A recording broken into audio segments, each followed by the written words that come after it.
mesa que está cerrando ahora la número 6 con Leo. Leo es abogado de la Universidad Católica Argentina, es magíster en ética biomédica, es doctorando en ciencias jurídicas por esta misma casa universitaria, docente de la Facultad de Derecho de grado y posgrado y del Instituto de Bioética de la Universidad Católica Argentina. Es miembro del Centro de Bioética, Persona y Familia, miembro correspondiente de la Pontificia Academia por la Vida de Roma, es subgerente de innovación tecnológica aplicada a la prevención en la Superintendencia de Riesgos del Trabajo, y Leo aún así está. Lo que yo les vengo a presentar es algo de la diaria mía también, digamos, como la de ustedes más temprano. Ahora, después de 20 años de trabajar en el trabajo y de casi 20 de empezar a estudiar bioética, todos los días hago cosas que tienen que ver con derecho y que tienen que ver con ética aplicada.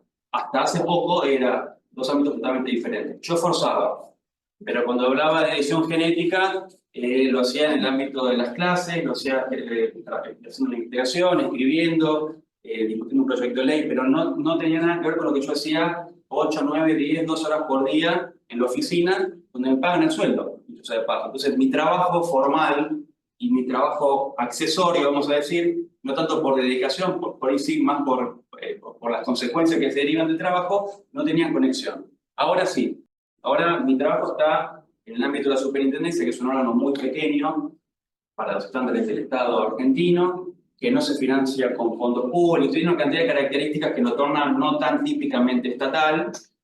No voy a hablar demasiado de la superintendencia porque sí lo planteo de un lugar no institucional. De hecho, cuando yo en el trabajo le contaba a Gerardo unas resoluciones que escribimos que rigen a nivel nacional, esta creo que yo lo novedoso de este planteo es que lo que les voy a decir es derecho vigente, y es derecho vigente con explicitación del, por ejemplo, principio de defensa de la vida física. Y que el derecho argentino traduzca los principios jerarquizados del personalismo explícitamente, es una casualidad, que nadie lee, evidentemente. Entonces yo propongo, yo escribo y pasa, y rige. Entonces, la normativa que yo voy a comentarles brevemente, o al menos una forma de reglamentar el uso de las nuevas tecnologías en un ámbito muy específico, que es el de la salud de las personas, pero en el trabajo. Sí, yo estoy hablando de un ámbito muy específico que ciertamente, no sé si quienes vienen recorriendo este camino de antes que yo, si lo han experimentado, pero no es algo que se hable en bioética. Estamos más acostumbrados, de hecho, tiene hasta que ver con cómo nació la bioética, quizás como una derivación o una preocupación propia de la relación médico-paciente a priori, pero ahora, ¿por qué entonces plantear un análisis jurídico de algo que, por un lado, ya está reglamentado por otras normas? Estamos hablando de algo que está dentro del ámbito del trabajo. Aquí tenemos el derecho del trabajo, pero también aplica más o menos directamente el derecho del paciente, Código Civil y Comercial, por ejemplo, en temas de acreditación de la identidad, firma, algo hablado más temprano de la privacidad, consentimiento. Hace falta que otra vez, digamos, en otra rama del derecho, en otro tipo de normativa específica, es necesario tener consentimiento para obtener datos de una persona y acreditar expresamente que no va a haber un uso secundario de la información. Muchos piensan que no. Yo soy la idea que sí. Creo que más temprano surgió también. ¿Es necesario seguir diciendo lo mismo? De hecho, hay autores que, en el ámbito del derecho, que atribuyen a este fenómeno el mote peyorativo de inflación de derechos, de dispersión normativa. Bueno, ese es un fenómeno mundial, muy argentino también. Aquí tenemos muchas veces dicho las mismas cosas y a veces contradictoriamente. Sí, pero viste que los abogados siempre tenemos la interpretación justa. Si no está escrito, entonces decimos, bueno, entonces en este caso está exceptuado. Y aparte, este es un ámbito específico, es el ámbito del trabajo. Entonces, traer al ámbito del trabajo, donde la relación entre las partes tienen determinadas características, es importante diferenciarlo. Por ejemplo, una relación de consumidor y el que provee el servicio. No es lo mismo, como diferenciamos también más normalmente el ámbito del derecho sanitario del derecho del consumidor. Se empiezan a confundir, dependiendo de los acentos que se hagan a nivel más cultural que de la fundamentación filosófica. Pero bueno, ¿por qué entonces? Voy a tratar de proponerles, ¿por qué analizarlo éticamente o bioéticamente y por qué analizarlo jurídicamente? Y luego, como la respuesta que ya spoileé, es que tiene que haber una aproximación ética y jurídica a la cuestión, ¿cómo abordar esa reglamentación? porque también lo hablábamos más temprano con un compañero. Inteligencia artificial es un tema tan de moda que en todos lados hay gente hablando de inteligencia artificial u otras tecnologías emergentes y convergentes, pero pocas veces escuchamos cosas nuevas. Si ya uno va a un ámbito y escucha lo mismo que ya escuchó 500 veces, no solo porque uno también tiene por ahí, quizás como consecuencia de los algoritmos, también estamos bombardeados por ofertas académicas que confirman nuestros intereses, nuestros gustos, entonces todo el tiempo estamos escuchando sobre los mismos temas, pero también porque, así como pasa a veces en el ámbito estrictamente académico, donde hay una desconexión con la realidad de las personas, creo que hay una desconexión entre el marco, entre lo que se discute en estos ámbitos y el contenido de las normas. Y así como hablaban de la utilidad clínica que tiene la información, tenemos que también valorar o poner en crisis la utilidad de las normas y su impacto en las personas.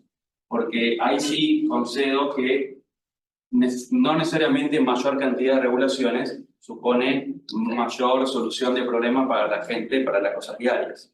Entonces, estoy dando por sentado que estamos proponiendo reglamentaciones con impacto, que se pueden controlar, que se pueden cumplir, lo es importante, y que trascienden la generalidad de los ámbitos o académicos o de discusión donde siempre decimos lo mismo. Que tiene que respetarse la privacidad, que tiene que respetar el consentimiento, que tiene que haber... Bueno, sí, ¿y cómo? En el caso concreto, ¿cómo se garantiza? Hace pocos minutos contaban cosas bien concretas, aparte con un conocimiento que te da no solo lo académico, sino la práctica diaria de una profesión. Me parece que ahí está lo rico de lo que venimos escuchando en la jornada de hoy, y humildemente mi intención es mostrarles algo similar, pero de un ámbito por ahí menos explorado.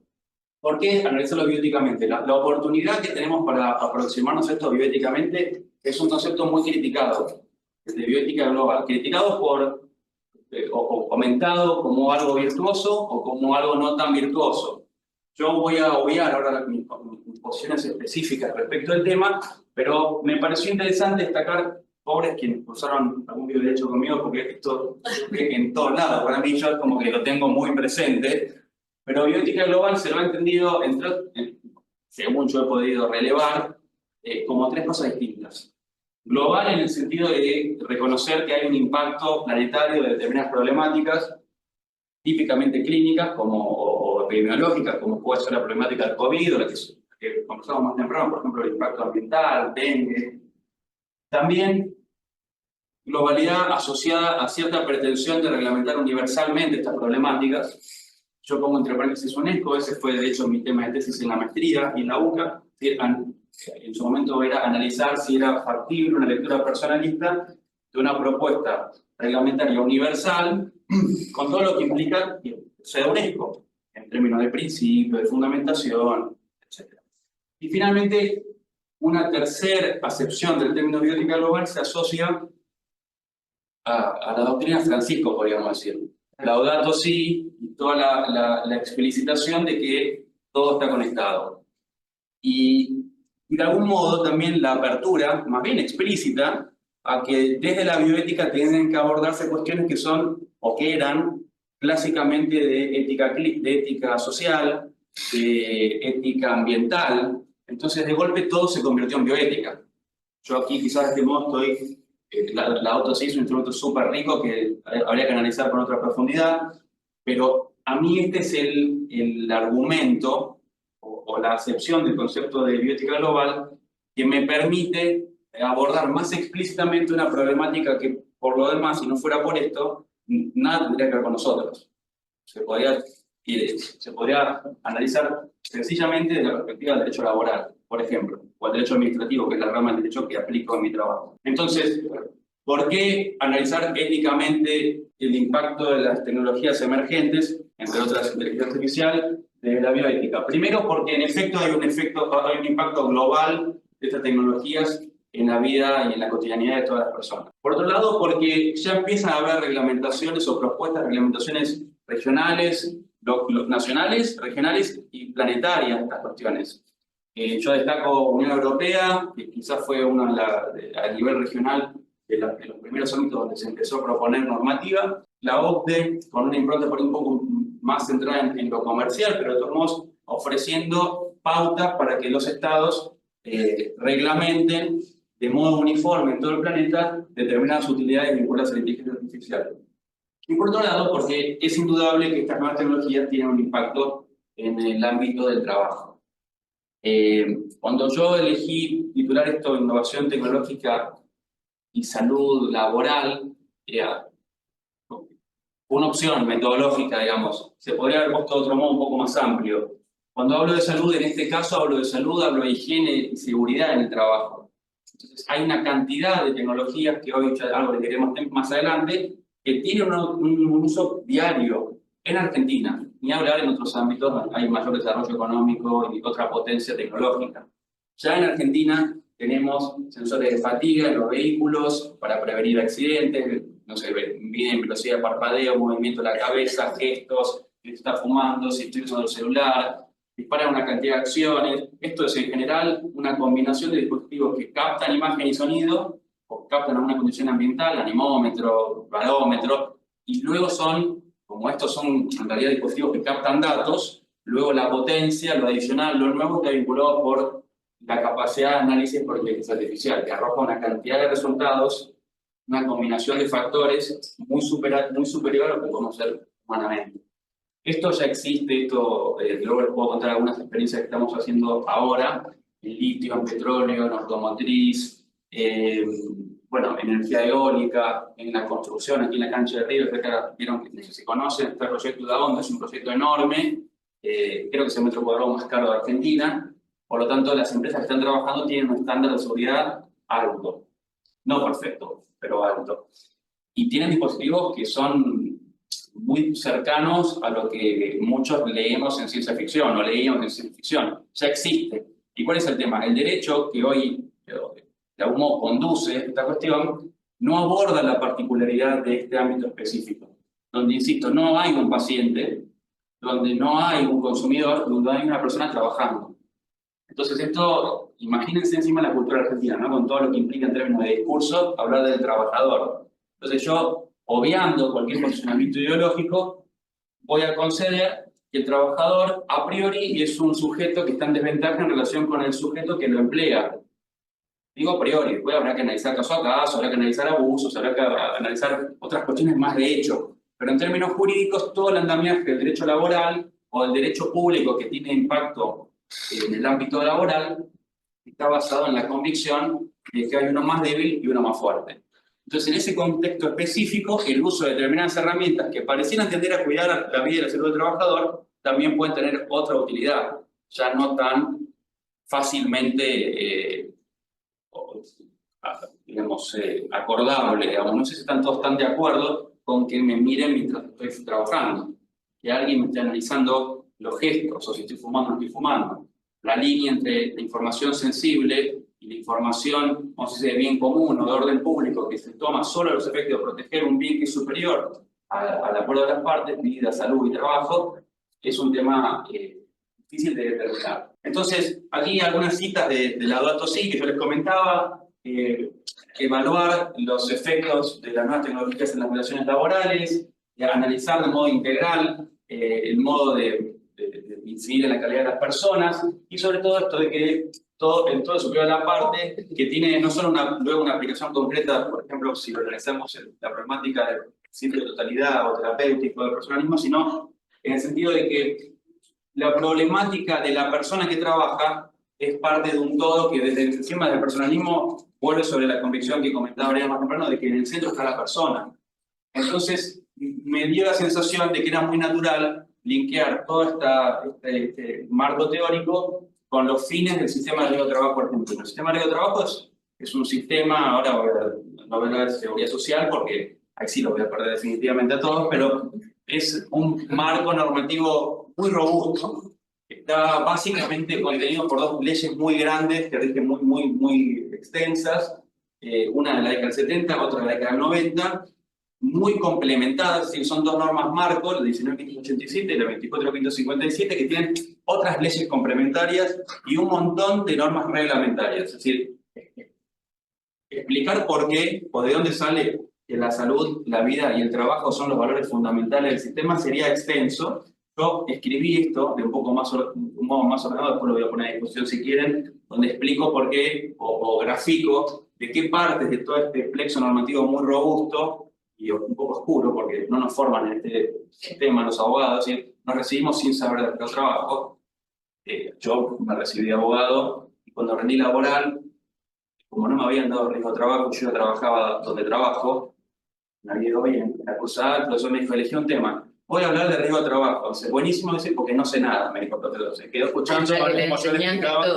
Bueno, esa es la formación que recibimos en todas las universidades vinculadas al riesgo de trabajo. Después uno se puede especializar con un sesgo muy marcado, ¿no? Si uno estudia acá, se lleva una visión, si uno estudia en otro lugar, se lleva otra visión. Es una lástima, porque hay una síntesis posible, equilibrada y razonable, que es, creo, en definitiva, por donde debiera transitar el derecho siempre, en cualquier rama. Lo cierto es que, voy a la conclusión. ¿Qué persigue el sistema argentino de riesgo de trabajo? La prevención de contingencia de origen laboral. Que no haya accidentes y que no haya enfermedades profesionales. Hay otros subtipos, pero estas son las dos grandes contingencias. ¿Para qué? Para preservar la salud, la vida y subrayo el trabajo, porque también en esto de los sesgos, si uno va a leer un libro de riesgo de trabajo, esta parte no la nombran nunca. Porque en general son abogados que hacen derecho laboral. Y en general son abogados que, incluso si son abogados de empresas, no pueden, hay como dogmas de la disciplina, entonces nadie puede poner en discusión que el valor primordial del sistema es la vida y la salud. Yo no cuestiono eso, lo que digo es que el valor trabajo es una condición de posibilidad de estas dos. ¿Sí? Sin trabajo probablemente se dificulten también las condiciones de salud y de subsistencia de la persona y del grupo, de la familia y de la sociedad en su conjunto. De modo que cuando un trabajador vuelve de su trabajo con la misma cantidad de miembros con la que ingresó a la mañana, cuando el otro día puede volver a ir, cuando la permanencia en el empleo no es perjudicial, salimos todos ganando. La empresa gana más plata, el trabajador gana su sustento, se dignifica, diríamos, ahora tratando de hacer también otra bajada que aquí en Argentina tiene todo, mucha profundidad histórica e ideológica, y la sociedad avanza. De modo que me parece muy interesante abordar entonces esto de los planos descriptivo y prescriptivo del derecho. Bueno, estamos hablando entonces ahora del sistema de riesgo de trabajo. No estoy hablando de relación médico-paciente, estoy hablando de gente trabajando. ¿Qué está pasando con cómo funciona este sistema normativo que yo les comenté? ¿Cuáles son los resultados? La verdad es que desde que el sistema se creó, el sistema moderno, en el año 95 se logró la ley y en el 96 empezó a regir. La siniestralidad, hay muchos índices de siniestralidad, pero hay dos que son los centrales, el índice de accidentes y enfermedades y de mortales. La curva nunca dejó de bajar. Es decir, desde que se estableció como mecanismo para que baje la siniestralidad, el mecanismo de la prevención, después por aquí podemos volver sobre el concepto, hay grandes fluctuaciones hacia abajo en momentos donde hay grandes partes de la economía. No es que hubo más prevención, sino que la gente dejó de trabajar. Entonces en el 2001 bajó la siniestralidad. La prevención es la misma, lo que pasa es que la gente está en su casa o en la calle. Pandemia, lo mismo, un pico para abajo. Cuando hay reactivación económica, no empeora la prevención, hay más gente trabajando. El sistema de riesgo de trabajo más o menos cubre 9 millones de trabajadores, de personas. O sea, directamente llegan 9 millones de personas. Después están los grupos familiares, que son hasta beneficiarios de prestaciones, pero bueno, es otro ámbito. Hoy voy a hablar de prevención, en otro momento podremos hablar de la reparación, que tiene también sus conflictos éticos, jurídicos. Entonces, en el plano de la descripción, ¿qué está pasando? ¿Qué evidenciamos? La siniestralidad baja. De hecho, estamos en el punto más bajo, ahí no llegamos a 2024 porque los datos se consolidan en agosto del año siguiente, pero la siniestralidad está en el punto más bajo desde el comienzo del sistema. Esto es multicausal, esto responde a un montón de factores. Podríamos volver a decir o asignarle una influencia a la situación económica del país. Es un factor, siempre es un factor eso. Argentina es, digamos, creo que medio líder en el mundo de vaivén económico y conflicto medio crítico. Pero también hay que decir que nosotros que somos órganos de control, controlamos a las compañías que aseguran los riesgos de trabajo, controlamos a los empleadores. Los empleadores los controlan las provincias, que son las que tienen el poder de policía para controlar el cumplimiento de normas de salud y seguridad del trabajo. Pero nosotros relevamos establecimientos, hacemos entre la superintendencia y las provincias 200.000 inspecciones por año, actas que se hacen en no se hacen en papel, se hacen digitales desde el 95, se hacen offline, es decir, nosotros fuimos un organismo que nacimos digitales. Y de hecho, eso nos diferencia mucho en la planificación de nuestras tareas, que son 100% data-driven, diría Isa, porque todas están basadas en datos y no en una planificación teórica ni en bibliografía que te dice que en la construcción tenés tal riesgo, que en el agro tenés el otro, sino que tenemos 25 años de información que surge de actas, de declaraciones juradas, hay 3 o 4 fuentes de información fundamentales que hacen que el sistema de riesgo de trabajo tenga de las bases de datos más grandes de Argentina. Totalmente trazable, totalmente transparente. A ver, esto no es una venta institucional, yo soy muy crítico del sistema de riesgo de trabajo, pero la cantidad de información que tiene la super es abrumadora. De hecho, cuando empezamos un proceso de tratar de incorporar inteligencia artificial en nuestros procesos, percibimos que el sistema nació con un problema que era la falta de información. Y hoy tenemos un problema contrario, que es que no sabemos qué hacer con tanta información, porque te pasa por arriba, no puedes analizar tantas variables. Me imagino con el genoma, ¿no? Acá estamos hablando de muchísimas menos que las que ustedes trabajan, pero aún así nos pasan por arriba. Lo cierto es que hoy se inspeccionan 200.000 establecimientos de 500.000 empresas, 9 millones de trabajadores, porque presumimos dónde está el riesgo, no porque estemos actuando reactivamente. Entonces nuestra presencia en efecto modifica la realidad. Entre otras cosas, percibimos que eso agudizó la tendencia bajista de los siniestros. Quiere decir, por los controles, por la incorporación a nivel cultural de que es mejor cuidarse, que si ustedes van a una obra van a ver que el que menos usa el casco es el viejo, porque es el canchero, porque es, hay que decirlo, hay algunos componentes acá medio machista, como es un macho el que no se pone el casco porque yo la sé toda. Ese tipo es el que se cae, se rompe la cabeza, cayéndose de altura, que es la principal causa de muerte en Argentina en el trabajo. Se caen de lugares altos. Sí. La segunda, se golpean con objetos. Sí, no es muy sofisticada la mecánica del fallecimiento laboral. Es fácilmente prevenible. El tema es que hay componentes culturales que hay que trabajar por vía de capacitación y también hay que seguir por vía de control. El garrote, como dijo algún candidato alguna vez. El garrote sirve. Lo cierto es que por control, por cultura, por un montón de motivos, la siniestralidad no deja de bajar. Entonces, nosotros tenemos ahora dos cosas medio fácilmente constatables. El descenso de la siniestralidad, que estos son solo 2 curvas, esto está súper estudiado, y un montón de tecnología nueva disponible que ha probado ser muy útil en el ámbito sanitario, por ejemplo, con todas las objeciones o los dilemas éticos asociados, pero la telemedicina, que en algún momento acortó la distancia cuando era imposible tener una relación médico-paciente clásica, hasta inteligencia artificial, robótica, drones, una cantidad de cosas que ahora les puedo comentar. Entonces, lo que nosotros pensamos es cómo hacer para cumplir con uno de nuestros objetivos estratégicos. Hoy son 3 objetivos. Ampliar la cobertura, es que más trabajadores queden adentro del sistema, porque los que están afuera son trabajo no registrado. Es decir, el que no tiene una relación laboral legal, vamos a decir, mucho menos tiene cobertura en el sistema de trabajo. Si se accidenta, paga el sistema de salud. Atiende el sistema de salud. No toda la estructura, vamos a decir, cuasi sanitaria o uno de estos subsistemas del sistema de salud, que es el sistema de trabajo. También queremos bajar la litigiosidad, un tema que tiene también que ver con el ámbito de la salud, pero sobre todo tenemos que aumentar la prevención, porque como les dije antes, ese es el fundamento inicial, ese es el objetivo primordial. Todo lo que hacemos lo tenemos que contrastar con este objetivo. ¿Nos ayuda a bajar la siniestralidad? Sí, vamos para adelante. La tensión está entonces en cómo implementar las herramientas que presumimos que nos ayudan a bajar la siniestralidad.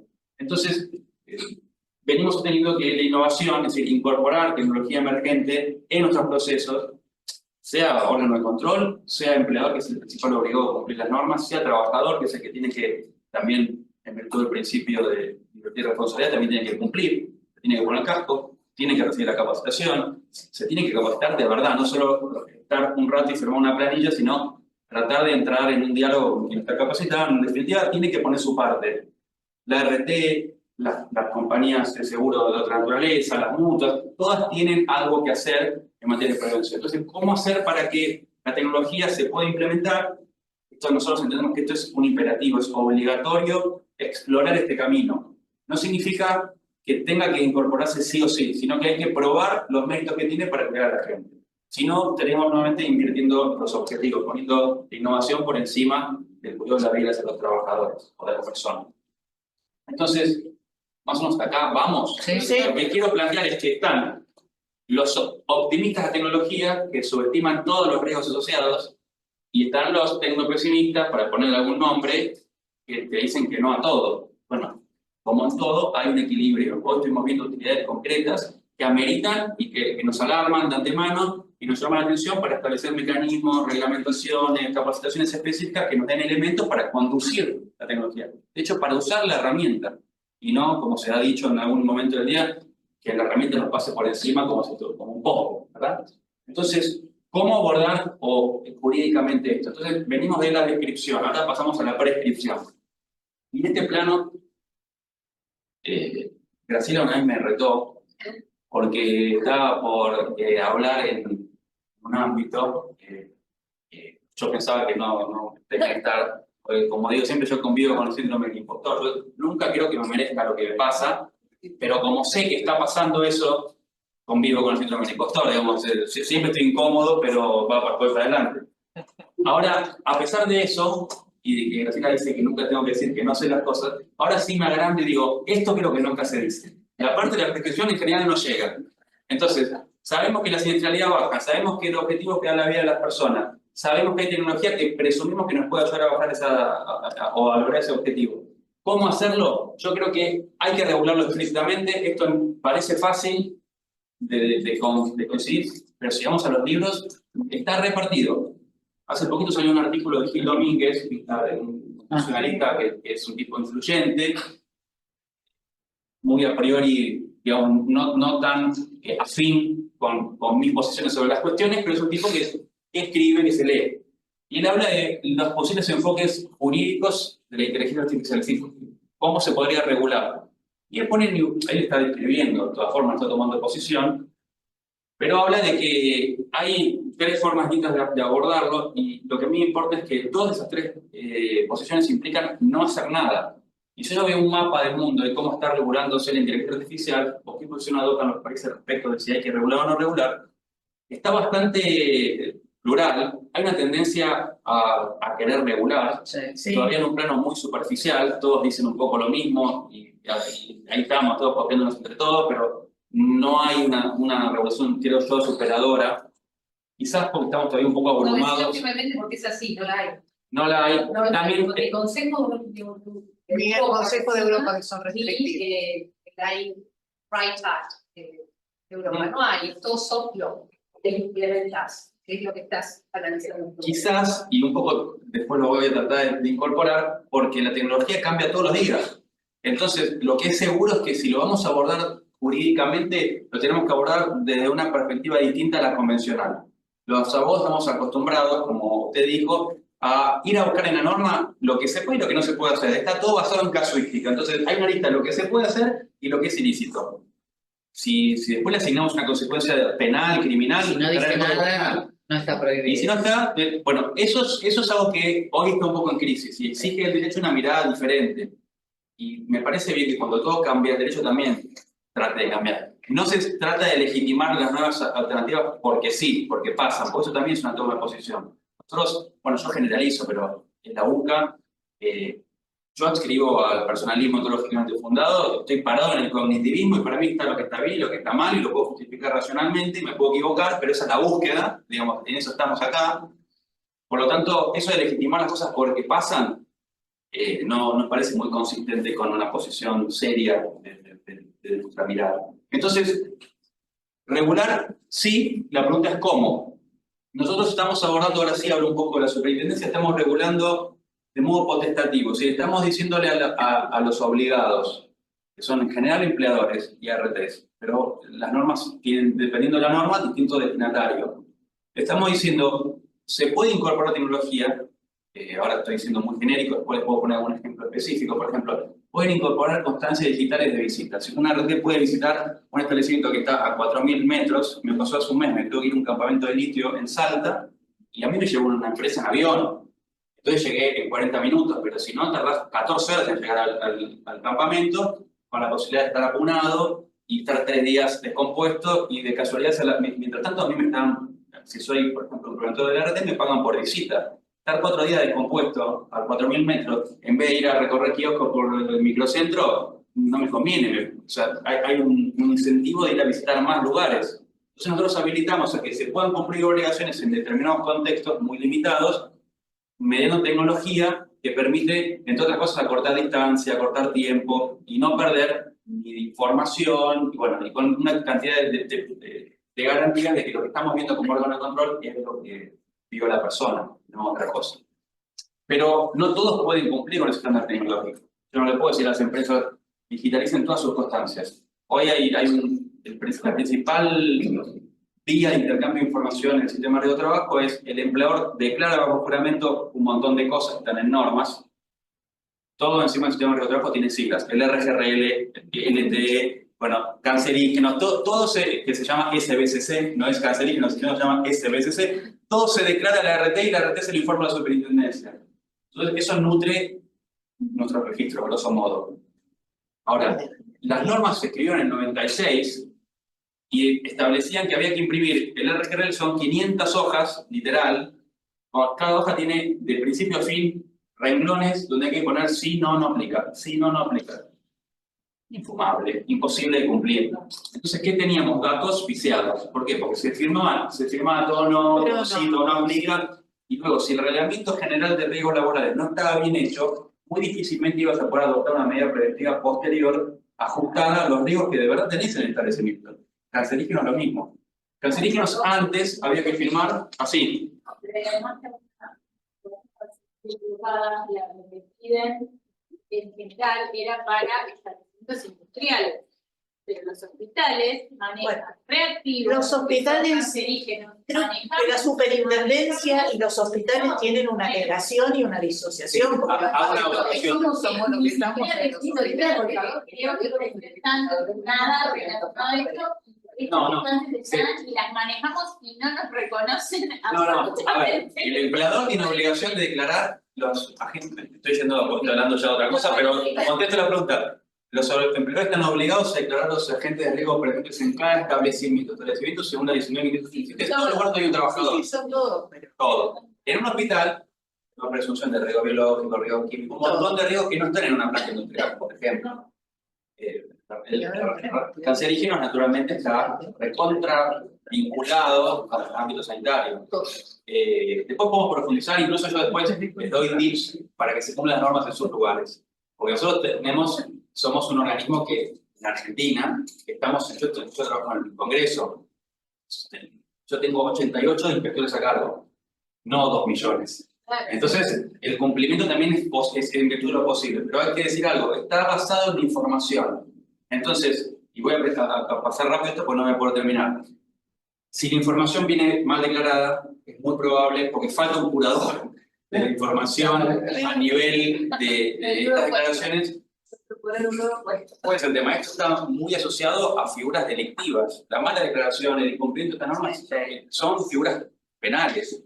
Entonces, poner un curador sería buenísimo desde lo metodológico, sí, claro, sería una solución para nosotros. No sé si es factible políticamente en ningún momento de la historia argentina porque tenés que empezar a cerrar cosas a lo loco. Me quedé preso a todo. Exacto, pero bueno, me adelanto un poquito porque veo caras amenazantes por varios lugares. Entonces, hay que regular, sí. Potestativamente, esto quiere decir, no estar haciendo nuevas obligaciones, sino diciendo, el que puede innovar, que innove. El que puede implementar tecnología, que la implemente, pero cumpliendo determinados estándares. Entonces, ¿cuáles son esos estándares? Y acá viene la pregunta de si tenemos que volver a decir lo que ya dice la ley de firma digital, que se puede firmar con un token, que se puede firmar, o que la firma electrónica tiene un alcance distinto que la firma digital. Eso es innecesario. Nosotros lo que estamos haciendo es estableciendo principios éticos, en algún caso bien. Por eso yo les digo, esta es la ventaja de ocupar espacios. Que un estudiante de la UCA que pasó porque le gustó que hablaran de embriones, terminó poniendo los principios del personalismo teológicamente fundado en 18 normas que están vigentes y que se cumplen. Si no se cumplen, se los sanciona. Entonces, eso es lo bueno de estudiar un poco y estar en los lugares. Los principios a los que aludo son, ahora voy a destacar un poquito las normas que yo proyecto y que trato de promover, no es un comité de ética clínica, ni siquiera es un comité de ética en investigación donde está el componente digamos, del carácter vinculante presente. Nuestras normas son vinculantes. pero hay cosas que podemos controlar y cosas que no podemos controlar. De modo que lo que estamos haciendo es promoviendo la iniciativa privada, no diciendo que el Estado tenés que implementar esto, porque esto se ha hecho mucho en Argentina, y es poco transparente. Después, bueno, no voy a poner ejemplos, pero creo que todos tenemos algún ejemplo en nuestra mente. Muchos. Y algo importante, lo tenemos que fundar en evidencia. Porque yo no puedo proponer un mecanismo para cumplir una obligación preexistente. Por ejemplo, las CRC tienen que asesorar técnicamente a las empresas con las que firman un contrato de afiliación. Es una de las dos obligaciones o tres obligaciones principales. Tienen que visitar, ustedes mirán si han recibido visitas de sus CRCs muy a menudo o no.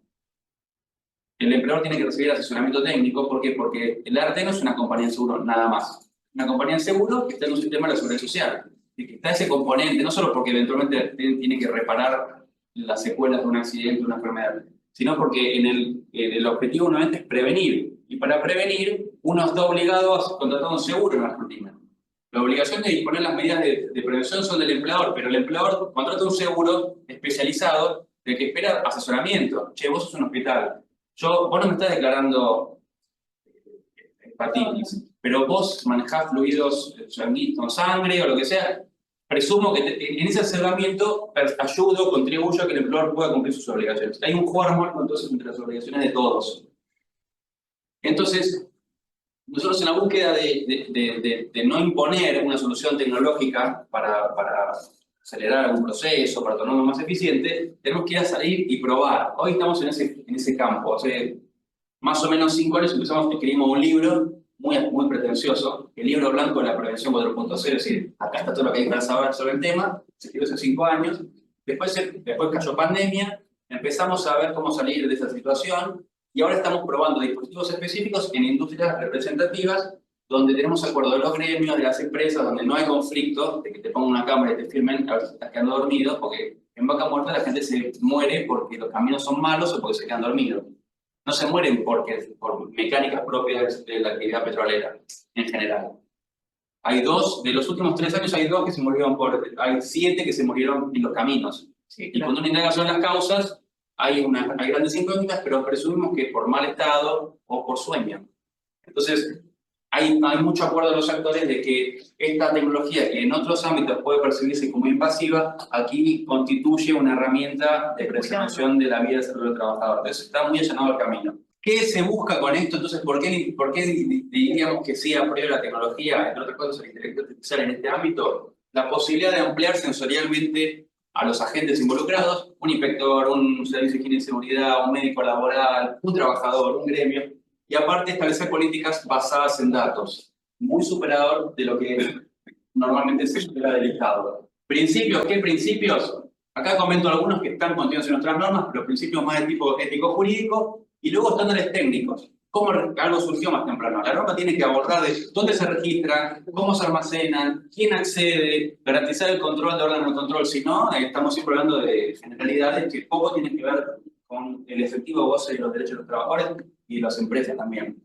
Pero bueno, y yo me pregunto, ¿y regulación por principios personalistas también? Y la verdad es que yo percibo que la defensa de la vida física está totalmente asociado con esto de perseguir la integridad psicofísica de una persona, totalidad o el terapéutico también vinculado a entender a la persona como un todo, incluso mediando a veces la posibilidad de tener que reparar la pérdida de un miembro para una consecución de un bien mayor. Divertir responsabilidad, esto es importante. Se puede hay obligaciones que están establecidas normativamente, pero la misma ley de riesgo de trabajo, la 24.557, establece en el artículo 4 que las partes pueden pactar nuevas condiciones. Entonces, esta posibilidad de que entre las partes se pongan de acuerdo en estándares de tecnología tiene para mí mucho que ver con esto de asumir la responsabilidad y que las partes en el ámbito de la libertad convencional puedan avanzar en estándares que no son impuestos, que surgen espontáneamente del diálogo social. Y sociabilidad y socialidad, esto quedó muy patente en pandemia, así que si nos cuidamos a una, nos tenemos que cuidar a todos, quedó muy claro en el caso del dengue más temprano, pero a mí me parece interesante subrayar la subsidiariedad. El Estado se está corriendo, y esto no es un tema coyuntural, ley, libertario, esto es algo que venimos trabajando yo estoy hace 20 años en el organismo.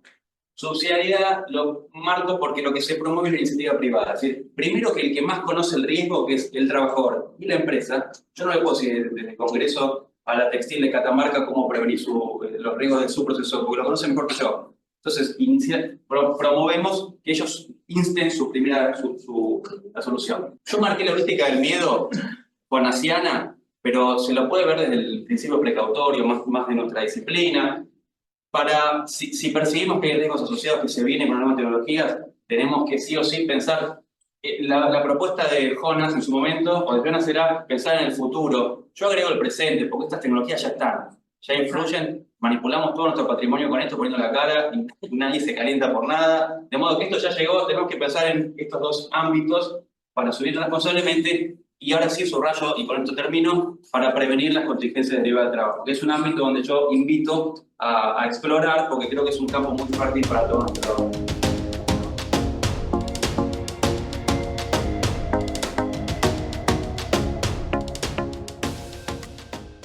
A cada uno de los expositores y a ustedes que estuvieron todo el día.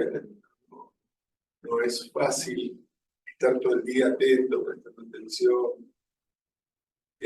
Así que termino contento la jornada y agradecido con cada uno de ustedes. También agradecido a Dios que nos permite estar en este lugar, haciendo lo que creemos que es bueno y justo y que es verdadero. La ciencia tiene eso de maravilloso, ¿no? Que aúna la verdad y el bien. Y la bioética es la gran ciencia que junta los dos elementos, la verdad y el bien. Sigamos trabajando por ambas cosas, que no es otra cosa que trabajar por cada ser humano que tenemos delante de nosotros. Muchas gracias a todos.